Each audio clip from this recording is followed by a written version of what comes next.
But unfortunately, I was not able to do it, so I apologize for that one.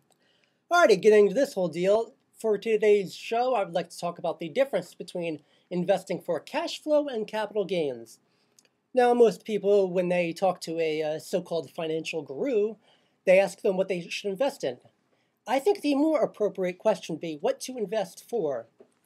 Because there are many investments out there, yet there are only two outcomes that you'll get from each investment. One is the capital gains outcome, which is where you buy an investment low and sell it high. Or if you're aware of such a thing, you can sell high and buy low.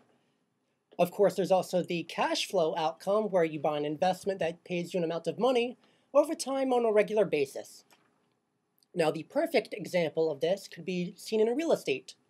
A person could take a piece of real estate, buy a house at a low price, wait for the price to appreciate, and sell it at a higher price. That would be an example of capital gain.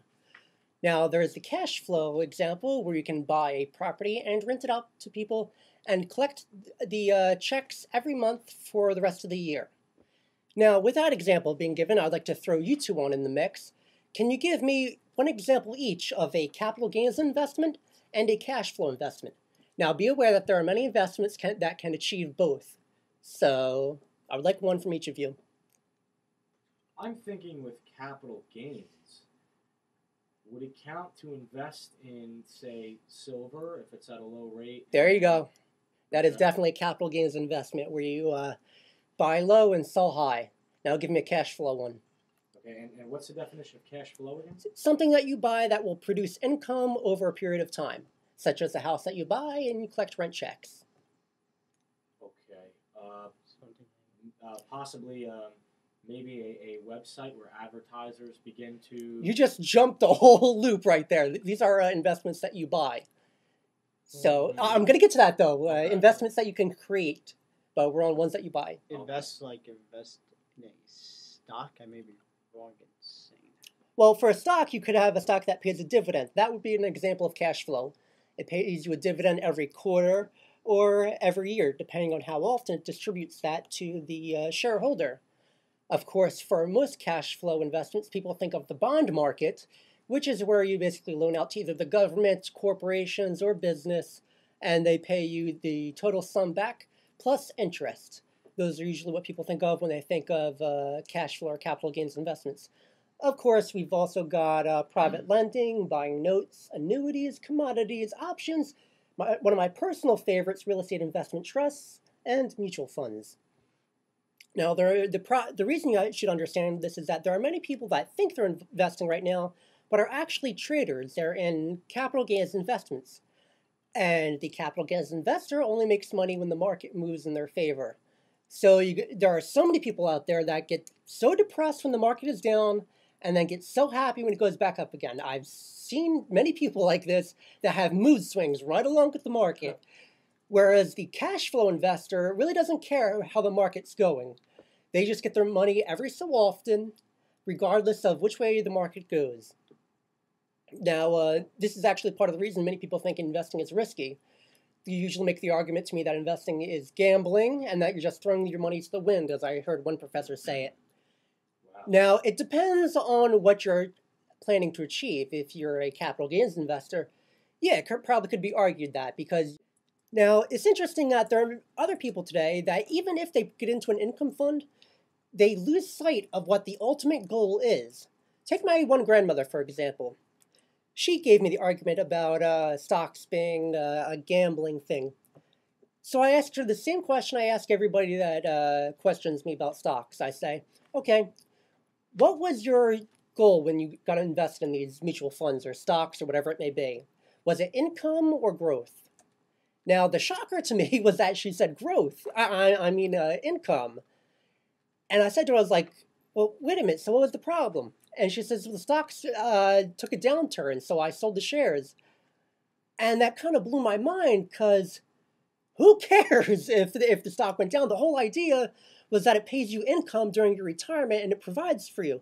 You shouldn't be concerned with whether it goes up or down, but because people are unaware of that difference, they panic. Even if they're in a good investment, they don't recognize the benefit that it's providing for them.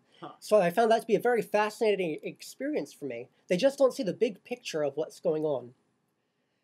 Now, another good thing about learning how to invest like this is that you get to see opportunities that everybody else misses.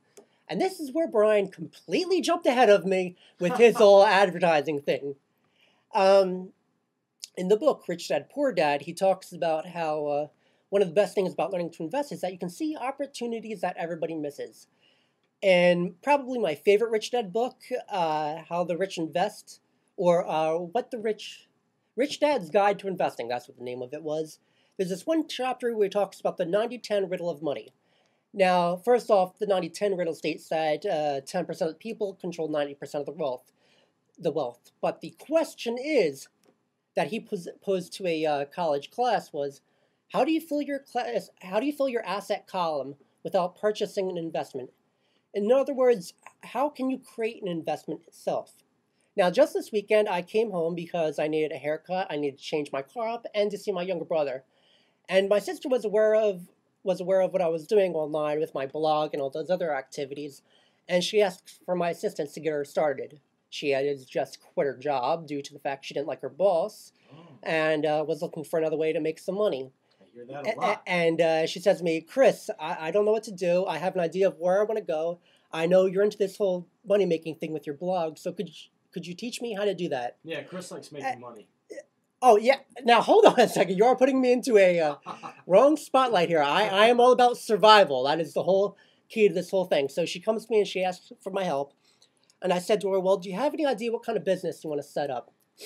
She says to me, yeah, I want to advertise products online and either create them or buy them low and sell them to people that want to pay for them. And I decided to have a heart-to-heart talk with her about the difference between capital gains and cash flow. I explained to her that in order for this business to work, you have to be physically active. If somebody places an order, you better get off your butt and get whatever product it is they need and ship it out to them. Yeah. Which includes shipping costs, any fees that go along with that, and anything else that they might want to throw into the mix. Yeah, so you sort of need some money. Definitely. Well, hold on. You're jumping ahead now. For that kind of business, you're going to need money. And I explained to her that she does need to be physically active in order to do that. And she says, not a problem. I'd be happy to do that. I want to be busy with my business anyways. So then I explained to her my way of working my business online. My blog and my radio shows are created so that I can get income regardless of whenever I'm working. So any time of the day, somebody can log onto my blog and my advertisers will pay me for anything that they happen to click on. So far, I have paid $0 in any of that business, and I've still managed to get a return because the advertisers pay for everything, basically. If somebody sees a product on my blog, they simply click on the blog. I'm in the, what are they called? The pop-up window or whatever you want to call it. And I get a commission for basically referring these people to that company. They take care of the packaging and whatever else these people want to buy. Meanwhile, I just sit back and collect whatever change they give me for referring these people. So that is how I explain the business to my sister. Now, with that in mind, can you give me other examples of how one might be able to create an investment? You two are back on the hot seat again, by the way, in case that wasn't figured out. Yeah, I'm trying to think here. Dan and I are thinking. Dan, do you have anything? I'm thinking as well. I'm looking at Dan through a black visor type thing, by the way. Another way to invest. No, not to invest, but to create an investment. To create. Like I went out, I created a blog, and I get paid based on what my advertisers give me. So think small. It doesn't have to be anything big. It could be very, very simple. I'm thinking. I guess in a way you could have a radio show. Yeah, that's one way. Investment. Well, definitely. That's like I have my talk radio show online where I get paid based on how many viewers I get. So that's a perfect example. Dan, it's all right. I can jump on in if you're at a loss. Could you? Sure, not a problem. All right, like I said, it could be something very, very simple.